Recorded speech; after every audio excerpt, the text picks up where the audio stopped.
Welcome back to another planner notebook update. Let's dive right in. So this is how my November spread turned out. It got a little sparse near the bottom with Thanksgiving and everything coming up, but I've learned over the years that you kind of got to give yourself some planner grace during the holiday season or when you're having off times. Like I know my last planner update was very much like in a rut kind of energy, but I think things are turning a new page, if you will. A little planner pun, but things have gotten a lot better since then in regards to like documenting and tracking, so that's been really great. I didn't do a lot of pottery. I was doing a lot of pottery, but a lot of pottery didn't get finished, so that's why this section is pretty empty, because these are the only two things that came out during November, but then the rest of the gifts and everything I was making will be done in December, so they'll be on the December spread. But doing a little flip through, so I got a lot better and more on track with my like 4 good things pages. That got a lot better in November. I just think documenting overall got a lot better for me in November. See, like I'm working on more pottery pieces here, but they just won't be finished until this month. So I started actually tracking, we'll get to it soon, the movies I've been watching. I've made little movie trackers because I have these book ones that I decided, you know what, might as well make movie ones as well. But we now have a Yuki sticker, so if you ever go into the retail stores during the week, you will meet Yuki, Oni's daughter. So more books. I read a lot of books this month, and I've just been enjoying the like lighter days documenting still with the stickers, or not, that's fine too. So this was the Thanksgiving week. I just decided, you know what, I'm not gonna track what I ate, you know, just enjoy the holidays. And then I kind of fell off the 4 goods things too, but I'm not gonna pressure myself too much and just kind of, you know, let it go, turn the page. Down here is the first little movie posters. So I just made like a bigger version of my book ones, got rid of the chili peppers, and then I'm doing a 10-star ranking system for movies. I just feel like that's more like appropriate for the way my brain thinks when I'm thinking about movies. So then I watched After Everything right here, on to Thanksgivings. And then we went to Virginia, so I didn't really do much planning or much of anything, to be honest. So the first few days of December are pretty blank like this one. But I celebrated my 3-year anniversary of doing my daily pages. I started November 30th of 2021. And so I've written 3 pages every day, or 3 pages for every day. Technically it's 4. So if I don't actually write the pages that day, I'll make them up later. So 3 pages for every single day for the last 3 years, which is really exciting, and I feel very proud of myself for the accomplishment. I have 28 of these little notebooks. This is my current one. I have 28 of these Erin Condren notebooks on my shelves. This is number 28, and I just feel really proud of the consistency and the discipline I have. Not necessarily proud of the words I've written. I don't think they're particularly anything of note within these pages, but I enjoy it, and I can tell that it matters to me, and I want to write, which is a great feeling. That desire to like, oh, I really want to write my pages today. Having that feeling and using this as a resource to sort out my thoughts, I think has really helped me over the past 3 years. So I'm definitely gonna stick with it. We are on to December now, so I've filled in my monthly view, and we're just kind of cruising through the days. I've set up my productivity page. I already have some pottery stickers because these all came out, and I am excited for December and all the holidays. Like every single weekend has something going on, so it's gonna be very, very busy. I'm gonna be filming a 2025 planner setup video soon, so definitely be on the lookout for that to see how I uncoil, what I remove from my planner, and how I basically set it up to start a new one. I'm very excited because this one has quite a lot of bulk. It doesn't look like it. It's fitting the coil really well, but she's chunky, and the bottom specifically where I put all of those like daily photos is getting quite thick, so like this part is thinner than the bottom. So I've started to put stickers near the top to try and even out that bulk, but at this point it's a little too late for that, but it's not too bad. We should be fine. Moving on to Commonplace updates. I'm still using this brown binder. I'm really warming up to it actually. I think it's gonna be really cool when it's like full. So there are quite a few changes in my Commonplace this episode. I switched the font. So over here are all of the pages of the font I used before. So I wanted to show you guys, like these were the original pages, and I switched the font to this more like handwritten looking page. So here's an example next to each other. So it's not as dark, the font itself. And then I also switched the like headers and then the little side things. So I think it just stands out a little bit more. I really enjoy like the contrast between the headers and the body text. I just think it looks a lot better. So I have all these little pages, and I foolishly put stickers on this one. I started adding stickers to the spreads to kind of give them that like tactile element to them, to make them a little more three-dimensional rather than just like printed off pages.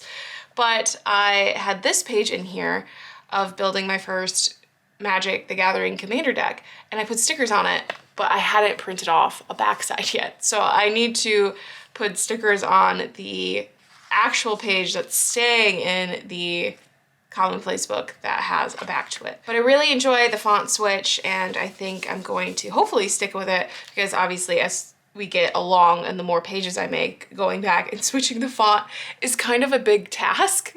Definitely now that I have maybe 10 pages. So if I change my style in the future, I think I'll just start on that page and continue on to kind of show like the changes as time progresses. But since we were so close to the beginning page when I did make the switch, I thought it wouldn't be that much work, and it honestly wasn't, to go back and switch all of that. So these will be ending up in the recycling bin. So long farewell, original iteration. But this is where we are at. So the last episode, I think we were here, and I showed you my gnocchi and chicken soup recipe. Absolutely love it. It's phenomenal. It's basically better than Olive Garden, if you like that one as much as I do. This one's better.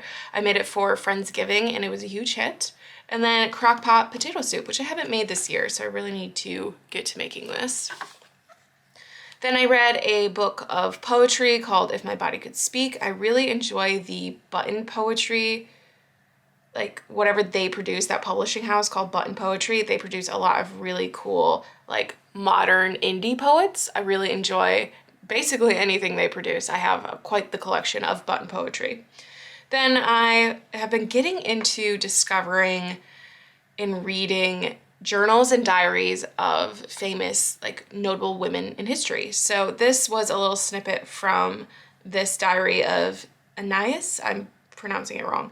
And I just think they are so fascinating. I'm currently quite deep into the unabridged journals of Sylvia Plath. I don't know if I did print. This is like the first section of notes that I have from that journal, but I'm pretty sure it'll be a whole other page. It's quite thick. It's like a really big book, and I'm maybe a third of the way finished. So I'm guessing I'll probably have a whole other page of notes, but those are the ones I've done so far. And like I said, I'm building my first Commander deck. If you know anything about Magic the Gathering, Commander is a type of playstyle, and it's 100 different cards of like a certain color type. And so I wanted to make one that's like food themed, because there's just a lot of really cool cards that have like various food related imagery, and like it's a type of gameplay mechanic. So I've been doing research, because I literally learned how to play Magic like a month ago.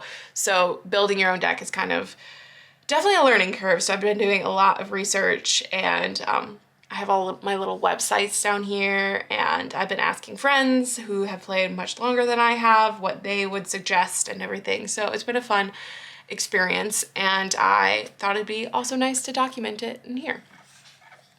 This is familiar from my other Commonplace book, the one that I was doing by hand before I switched into my digital one. It's my yearly Christmas ornaments list and my anniversary gifts. We had another anniversary and another set of Christmas ornaments, so I decided to just remake them into this book since I'll be using this hopefully for many years. So it would be more pragmatic to update this, which actually thinking about it, I shouldn't put stickers on this at all because eventually in 2025 I'll be replacing this page because these pages have spots for 2025.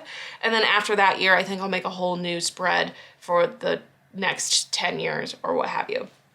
So these are just all the ornaments that Alex and I get every year. We do a single ornament for each other. We pick it out for ourselves based on whatever happened that year. We want to like have a little memento from it.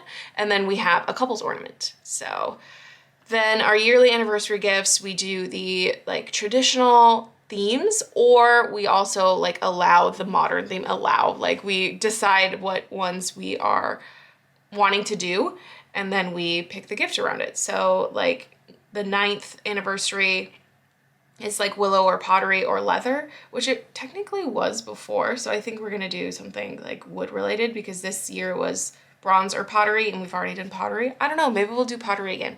It's really up to us. And then down here are some photos from past anniversaries. And then the last page I have been getting into doing our like promotional products side of the business a bit more. So I wanted to have references to the companies and vendors we like to use for certain things. So like paper products versus like embroidery, that sort of thing. I like to have here. And then like I was saying, these are the quotes and sections from the unabridged journals of Sylvia Plath that I have marked. And I am for sure definitely gonna have probably at least another page of these. So overall, I've really been enjoying doing my digital commonplacing for this month. I think it's definitely more my speed. I love being able to combine my layout history. I've been doing newspaper and like magazine layout since high school. So it's nice to be able to get back into that and keep those skills mildly sharp. Like I'm not doing nearly as much as I was back then. It is really nice to get back into Adobe InDesign, which is where I'm designing these, to add in all of these elements and kind of pull these pages together. And it's really fun to look at, so that makes me happy. A few weeks ago, I posted a blog post talking about how I think blogs are just digital commonplace books. So I will link that below if you are as obsessed with commonplacing or interested in that discussion about blogging being actually a public form of commonplacing. I will link it below for you. But I went pretty deep into that thought process and trying to explore the idea of it. So I would love to know your thoughts if you do happen to read it. November was also really productive in the form of making my first sticker set in probably at least a year. So I have recipe books that I like to make like little notes in them, and then I include a photo of the recipe once I've made it to see how it compares. So I wanted to make these like recipe review stickers where you can put when you first made it, how hard it was, how it tasted, whether you're gonna remake it, and any extra notes. And then there's some cute little like deco items on the side. So this sticker set, for the first time in years, the first Oh Hello stickers in ages, are available now. So if you are interested, I find that this is a nice way to like archive and document the baking, cooking process. You know, I'm all about archiving and commonplacing and planning and note-taking, and this just felt like a really fun way to incorporate that into another hobby of mine because, you know, as we say, everything is kung fu. But thank you guys so much for watching this episode of my planner commonplace notebook updates. Be sure to subscribe and keep an eye out for the 2025 planner setup video. And there are a few changes coming along, so I think I might do a video about my 2025 planner stack as well. I've been seeing people post those and it looks fun. And I have a couple of wild card changes I'm throwing into the mix, you know, to keep things fun, to keep things interesting. So be sure to subscribe, and thanks so much for watching, and I'll see you guys in the next one. Bye.